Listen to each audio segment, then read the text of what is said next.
Ambulance ಹತ್ತಿದ್ರೆ ನನಗೆ ಬೇರೆ ಏನೂ ಕಾಣೋದಿಲ್ಲ. ಒಂದು ಉಸಿರನ್ನು ಉಳಿಸುವಂಥ ಕೆಲಸ ಅಷ್ಟೇ ನನ್ನ ಧ್ಯೇಯ. ಸುಮಾರು 8 ಗಂಟೆಯಲ್ಲಿ ಚೆನ್ನೈಯನ್ನು ತಲುಪಿದ್ದಾರೆ. 840ಕ್ಕೂ ಅಧಿಕ ಕಿಲೋಮೀಟರ್ಗಳನ್ನು ವೇಗವಾಗಿ ತಲುಪಿದ್ದಾರೆ.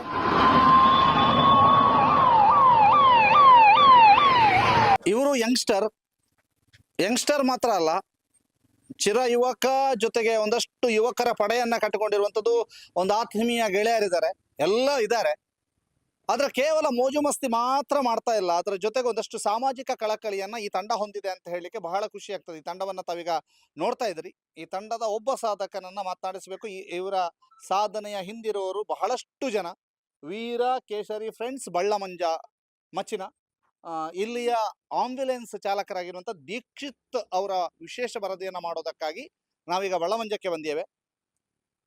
ಆಂಬ್ಯುಲೆನ್ಸ್ ಹತ್ತಿದ್ರೆ ನನಗೆ ಬೇರೆ ಏನೂ ಕಾಣೋದಿಲ್ಲ. ಒಂದು ಉಸಿರನ್ನ ಉಳಿಸುವಂತ ಕೆಲಸ ಅಷ್ಟೇ ನನ್ನ ಧ್ಯೇಯ, ಅದೊಂದೇ ನನ್ನ ಗುರಿ ಅನ್ನುವಂತಹ ನಿಟ್ಟಿನಲ್ಲಿ ಯೋಚನೆಯನ್ನ ಮಾಡ್ತಾ ಮಂಗಳೂರಿನಿಂದ ಬೆಂಗಳೂರಿಗೆ, ಬೆಂಗಳೂರಿನಿಂದ ಪಾಂಡಿಚೇರಿಗೆ, ಪಾಂಡಿಚೇರಿಯಿಂದ ಚೆನ್ನೈಗೆ ಒಂದು ಮಗುವನ್ನ ಉಳಿಸುವಂತ ಸಲುವಾಗಿ ನಿರಂತರವಾಗಿ ಒತ್ತಡದ ನಡುವೆ ಸುಮಾರು 8 ಗಂಟೆಯಲ್ಲಿ ಚೆನ್ನೈಯನ್ನ ತಲುಪಿದ್ದಾರೆ. 840ಕ್ಕೂ ಅಧಿಕ ಕಿಲೋಮೀಟರ್ಗಳನ್ನ ವೇಗವಾಗಿ ತಲುಪಿದ್ದಾರೆ. ಅದರ ಜೊತೆಗೆ 1.5 ಗಂಟೆ, ಸುಮಾರು 9.5 ಗಂಟೆ ಯಾಕೆ ತೆಗೆದುಕೊಂಡಿದ್ದಾರೆ ಅಂತ ಹೇಳಿದ್ರೆ, ಮಧ್ಯದ 1.5 ಗಂಟೆ ಎಲ್ಲ ಹಾಸ್ಪಿಟ್ಲ್ಗಳಲ್ಲಿ ಒಳ ಹೋಗೋದು, ಹೊರಗೆ ಬರೋದು, ಅಲ್ಲಿ ಚೆಕ್ ಮಾಡೋದು, ಪರೀಕ್ಷೆ ಮಾಡೋದು, ಇಂಥದ್ದೆಲ್ಲ ಆಗಿವೆ ಅನ್ನುವಂಥದ್ದು. ಈ ಬಗ್ಗೆ ಮಾತನಾಡಿಸೋದಕ್ಕೆ ನಮ್ಮ ವೇಗದೂತ ಆಂಬ್ಯುಲೆನ್ಸ್ ಚಾಲಕ, ಜೊತೆಗೆ ನಮ್ಮ ಊರಿನ ಅಥವಾ ವಿಟ್ಲದ ಒಂದು ಮಗುವನ್ನ ಉಳಿಸಬೇಕು ಅನ್ನುವಂಥ ನಿಟ್ಟಿನಲ್ಲಿ ಹೋರಾಟವನ್ನ ಸಂಘಟಿಸಿದಂತ ದೀಕ್ಷಿತ್ ನಮ್ಮ ಜೊತೆಗಿದ್ದಾರೆ. ದೀಕ್ಷಿತ್, ನಿಮ್ಮ ಕಾರ್ಯಕ್ಕೆ ಅಭಿನಂದನೆಯನ್ನ ಸಲ್ಲಿಸ್ತಾ, ನಿಮ್ಮ ಇಂತಹ ಒಂದು ಶ್ಲಾಘನೀಯ ಕೆಲಸವನ್ನ ಮೆಚ್ಚಿಕೊಳ್ಳುತ್ತಾ, ಏನು ಘಟನೆ ಅಂದ್ರೆ ಆ ಮಗುವಿಗೆ ಏನಾಗಿತ್ತು, ನೀವು ನಿಮ್ಮ ಆಂಬ್ಯುಲೆನ್ಸ್ ನಲ್ಲಿ ಇಷ್ಟೊಂದು ವೇಗವಾಗಿ ಹೋಗೋದಕ್ಕೆ ಕಾರಣ ಆಗಿದ್ದೇನು, ಮತ್ತು ನಿಮಗೆ ಮೊದಲಿಗೆ ವಿಟ್ಲದ ಒಂದು ಪೇಷಂಟ್ ಅಲ್ವಾ, ನಿಮಗೆ ಹೇಗೆ ಕರೆ ಬಂತು ಅಂತ? ನನಗೆ ಸಂಜೀವಿನಿ ಮಡವು ಸಂಜೀವಿನಿ ಕಡೆಯಿಂದ ಕರೆ ಬಂತು. ಹೀಗೆ ಅತ್ತವರ KMCಯಲ್ಲಿ ಈ ಥರದೊಂದು ಪೇಷಂಟ್ ಇದೆ, ಇದನ್ನು ಪಾಂಡಿಚೇರಿಗೆ ಶಿಫ್ಟ್ ಮಾಡಬೇಕು ಅಂತ ಫಸ್ಟಿಗೆ ಹೇಳಿದ್ರು ಅವರು. ಆಮೇಲೆ ಪಾಂಡಿಚೇರಿಗೆ ಬೇಡ, ಅತ್ತವರ KMC ಕಡೆಯಿಂದ ನಮ್ಮ MG ರೋಡ್ ಬೆಂಗಳೂರು ಮಣಿಪಾಲ್ ಹಾಸ್ಪಿಟ್ಲಿಗೆ ರೆಫರ್ ಮಾಡಿದ್ದಾರೆ, ಹಾಗೆ ಅಲ್ಲಿಗೆ ಕರ್ಕೊಂಡು ಹೋಗ್ಬೇಕು ಅಂತ ಹೇಳಿದರು. ಹಾಗೆ ನಾವು ಶನಿವಾರ 3 ಗಂಟೆಗೆ ಅತ್ತವರ KMCಯಿಂದ ಬಿಟ್ಟಿದ್ದೇವೆ. ಅಲ್ಲಿಂದ ಬಿಟ್ಟು ಸಂಜೆ ಇಲ್ಲಿಗೆ ಮಣಿಪಾಲಕ್ಕೆ ರೀಚ್ ಆಗಿದ್ದೇವೆ. ಅಲ್ಲಿ ಟ್ರೀಟ್ಮೆಂಟ್ ಮಾಡಿ, ಅಲ್ಲಿ ಅವ್ರದ್ದು ಇವ್ರು ಸ್ವಲ್ಪ ಪಾಪದವರು, ಅವ್ರದ್ದು ಅಮೌಂಟು ತುಂಬ ಜಾಸ್ತಿ ಇತ್ತು. ಒಂದು ಬ್ಲಡ್ ಚೆಕಪ್ಗೆ 21,000 ಕಟ್ಟಿ, ಸ್ವಲ್ಪ ಹೊತ್ತಾದ್ಮೇಲೆ 90,000 ಕಟ್ಟಿ, ಮತ್ತೆ ನಾಳೆ 10 ಲಕ್ಷ ಕಟ್ಟಬೇಕು ಅಂತ ಹೇಳಿದರು ಅವರು. ಆದ ಕಾರಣ ಇವರು ಗಾಬರಿಕೊಂಡು ಫಸ್ಟಿಗೆ ನೀವು ಇಲ್ಲಿ ಅಡ್ಮಿಟ್ ಮಾಡ್ಕೊಳ್ತಾರೆ, ನೀವು ಹೋಗಿ ಅಂತೇಳಿ ನನ್ನನ್ನು ಬಿಟ್ಟಿದ್ರು. ನಾನೊಂದು 25 ಕಿಲೋಮೀಟರ್ ದೂರ ಬಂದಿದ್ದೆ. ಆದ್ಮೇಲೆ ನೀವು ಪಾಂಡಿಚೇರಿಗೆ ಶಿಫ್ಟ್ ಮಾಡಲಿಕ್ಕಿದೆ, ನೀವು ತಕ್ಷಣ ರಿಟರ್ನ್ ಬರಬೇಕು ಅಂತ ಹೇಳಿದರು. ಹಾಗೆ ನಾನು ಅವತ್ತು ಶನಿವಾರ ಆದ ಕಾರಣ ಬೆಂಗಳೂರಲ್ಲಿ ತುಂಬ ಟ್ರಾಫಿಕ್. ಹೋಗ್ಬೇಕಾದ್ರೆ ನಮಗೆ ಸೈರನ್ ಇರ್ತದೆ, ಖಾಲಿ ಗಾಡಿ ಇರುವಾಗ ಸೈರನ್ ಹಾಕ್ಲಿಕ್ಕೆ ಇರುವುದಿಲ್ಲ. ಹಾಗಾಗಿ ಅದು ಆದಷ್ಟು ಬೇಗ ನಾನು ಅಲ್ಲಿಗೆ ಮಣಿಪಾಲಕ್ಕೆ ರೀಚ್ ಆಗಿದ್ದೇನೆ. ಆದ ನಂತರ ಸರಿಸುಮಾರು 1 ಗಂಟೆ ಹೊತ್ತಿಗೆ ನಮಗೆ ಪೇಷಂಟ್ ಅನ್ನು ಕೊಟ್ಟಿದ್ದಾರೆ ನೈಟ್. ಆದ್ಮೇಲೆ ಪಾಂಡಿಚೇರಿ ಹಾಸ್ಪಿಟ್ಲಿಗೆ ಶಿಫ್ಟ್ ಮಾಡಿದ್ವಿ, ತಮಿಳ್ನಾಡು. ಅಲ್ಲಿ ಪೇಷಂಟ್ ಅನ್ನು ತಗೊಳ್ತೇವೆ ನಾವು, ಆದ್ರೆ ಜಾಸ್ತಿ ಚಿಕಿತ್ಸೆ ಬೇಕು ಅಥವಾ ಸೀರಿಯಸ್ ಆಯಿತು ಅಂತ ಇದ್ರೆ ನೀವು ಚೆನ್ನೈಗೆ ಶಿಫ್ಟ್ ಮಾಡಬೇಕಾಗ್ತದೆ, ಇಲ್ಲಿ ಪೇಷಂಟ್ ಅನ್ನು ಹುಷಾರು ಮಾಡ್ಲಿಕ್ಕೆ ಆಗುದಿಲ್ಲ ಅಂತ ಹೇಳಿದ್ರು. ಆಗ ಇವರು ಕೇಳಿದ್ರು, ಏನು ಚೆನ್ನೈಗೆ ಹೋಗ್ಬೋದಾ ಅಂತ. ಅಲ್ಲಿಂದ ಹೋಗ್ಬೇಕಾದ್ರೂ ಸಹ ತುಂಬಾ ದೂರ ಇದೆ. ಮತ್ತೆ ನನಗೆ ಮಗುವನ್ನು ನೋಡುವಾಗಲೇ ಬೇಜಾರಾಗ್ತಿತ್ತು, ಕಣ್ಣೆಲ್ಲ ಹಳದಿ ಆಗಿತ್ತು, ಮತ್ತೆ ಲಿವರ್ನ ಸಮಸ್ಯೆ. ಹಾಗೆ ನಾನು ಬರ್ತೇನೆ, ಹೋಗುವ ಅಂತ ಹೇಳಿದೆ. ಆದ ಕಾರಣ ಬೆಳಿಗ್ಗೆ ಅಷ್ಟೊತ್ತರಲ್ಲಿ ನಾವು ಚೆನ್ನೈ ರೀಚ್ ಆಗಿದ್ದೇವೆ. ಈಗ ಅಲ್ಲಿ ಚಿಕಿತ್ಸೆ ಪಡಿತಿದೆ ಮಗು. ಒಂದು ಮಗುವನ್ನ ಉಳಿಸುವಂತ ಕಾರ್ಯವನ್ನ ಮಾಡಿದ್ರಿ, ಚೆನ್ನೈಯಲ್ಲಿ ಚಿಕಿತ್ಸೆ ಪಡಿತಾ ಇದೆ. ಈಗ ಏನಾದ್ರು ನಿಮ್ಗೆ ಅಪ್ಡೇಟ್ಗಳಿದಾವ, ಹೇಗಿದ್ದಾರೆ ಏನು? ಆ ಮನೆಯವರು ಫೋನ್ ಮಾಡ್ತಾ ಇದ್ದಾರಾ? ಈಗ ಫೋನ್ ಮಾಡಲಿಲ್ಲ, ಯಾರು ಸಹ ಮಾಡಿಲ್ಲ. ನಾನು ಸಹ ಅವರಿಗೆ ಕಾಂಟ್ಯಾಕ್ಟ್ ಮಾಡಿಲ್ಲ, ಅಂದ್ರೆ ಅವರ ಮನೆಯವ್ರದ್ದು ನಂಬರ್ ಇಲ್ಲ ನಮಗೆ, ಅವರ ಫ್ರೆಂಡ್ಸ್ಗಳದ್ದೇ ನಂಬರ್ ಇದ್ದಿದ್ದು, ಕಾಂಟ್ಯಾಕ್ಟ್ ಅವ್ರದ್ದು ಇಲ್ಲ ನನಗೆ. ಆದ್ರೆ ಈಗ ಟ್ರೀಟ್ಮೆಂಟ್ ಸ್ಟಾರ್ಟ್ ಮಾಡಿದ್ದಾರೆ ಅಂತ ಹೇಳುವಂತ ಒಂದು ಮಾಹಿತಿ ಇದೆ. ಎಷ್ಟು ಒತ್ತಡ ಇರುತ್ತೆ? ಈಗ ನೀವು ಮೊನ್ನೆ ಎಷ್ಟು ಒತ್ತಡದಲ್ಲಿ ಹೋಗಿದ್ರಿ? ಅಂದ್ರೆ ಒಂದು ಕಡೆ ನಿಮ್ಮ ಆಂಬ್ಯುಲೆನ್ಸ್ ನ ಒಂದು ಸಿಚುವೇಶನ್ ನೋಡಬಹುದು ಹೇಗಿದೆ, ವೇಗವಾಗಿ ಹೋಗಬೇಕು, ವೇಗವಾಗಿ ತಲುಪಬೇಕು, ಇದಕ್ಕೆ ಟ್ರಾಫಿಕ್ ನಲ್ಲಿ ಎಷ್ಟು ತೊಂದರೆಗಳಾಗ್ತವೆ. ಈಗ ಬಹಳಷ್ಟು ಮಂದಿ ಆಂಬ್ಯುಲೆನ್ಸ್ಗೆ ಸೈಡೇ ಕೊಡೋದಿಲ್ಲ ಅಂತಿದೆ. ತುಂಬಾ ತುಂಬಾ ಒತ್ತಡ ಇದೆ. ಕೆಲವರು AC ಹಾಕೊಂಡು ಕಾರಲ್ಲಿ ಹೋಗ್ತಾರೆ, ಮೊಬೈಲಲ್ಲಿ ಇಯರ್ಫೋನ್ ಇಟ್ಕೊಂಡು ಮಾತಾಡ್ತಾರೆ. ಅವರಿಗೆ ನಮ್ಮ ಸೈರನ್ ಅವರಿಗೆ ಕೇಳುದಿಲ್ಲ.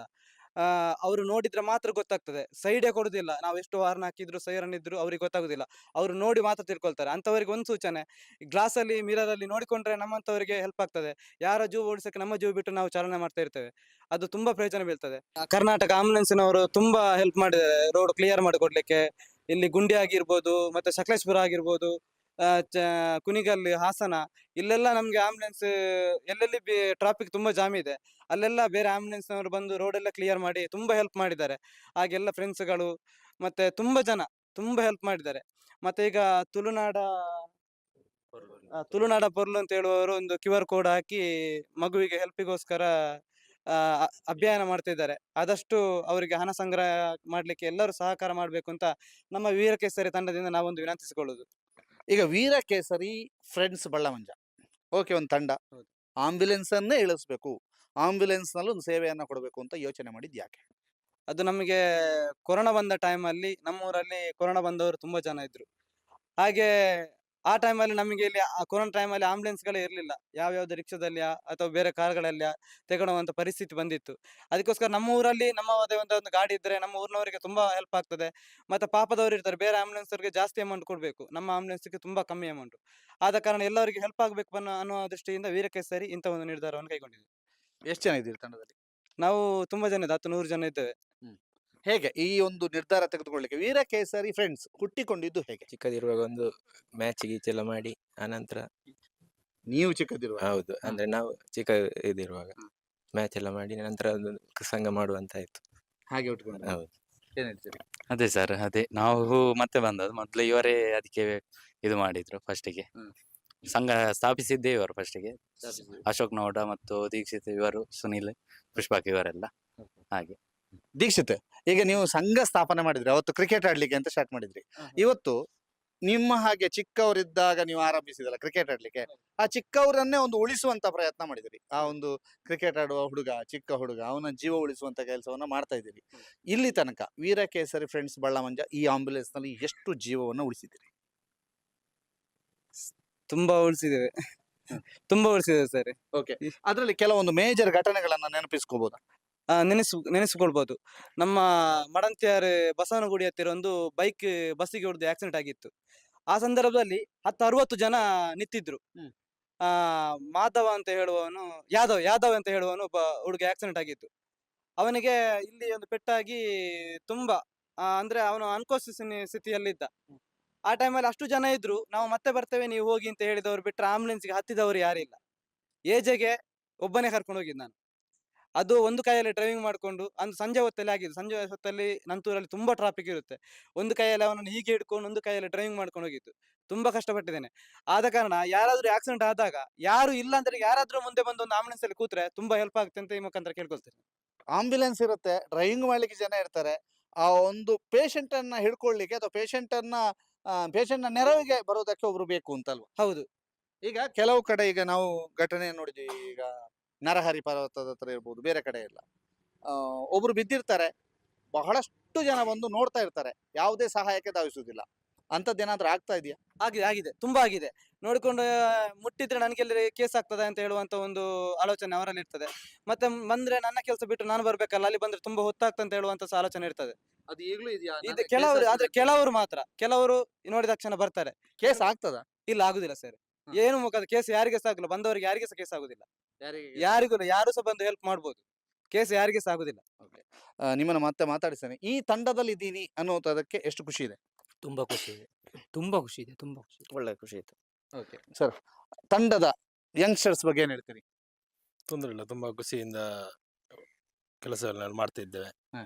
ತುಂಬಾ ವೀರಕೇಸರಿ ತಂಡದಿಂದ ತುಂಬಾ ಜನರಿಗೆ ಸಹಾಯ ಕೂಡ ಮಾಡಿದ್ದೇವೆ ಅಮೌಂಟ್ ರೂಪದಲ್ಲಿ. ಓಕೆ, ತುಂಬಾ ಖುಷಿ ಇದೆ ಸರ್. ಖುಷಿ ಇದೆ ಸರ್. ತುಂಬಾ ಖುಷಿ ಇದೆ. ತುಂಬಾ ಖುಷಿ ಇದೆ ಸರ್. ತುಂಬಾ ಖುಷಿ ಇದೆ. ಖುಷಿ.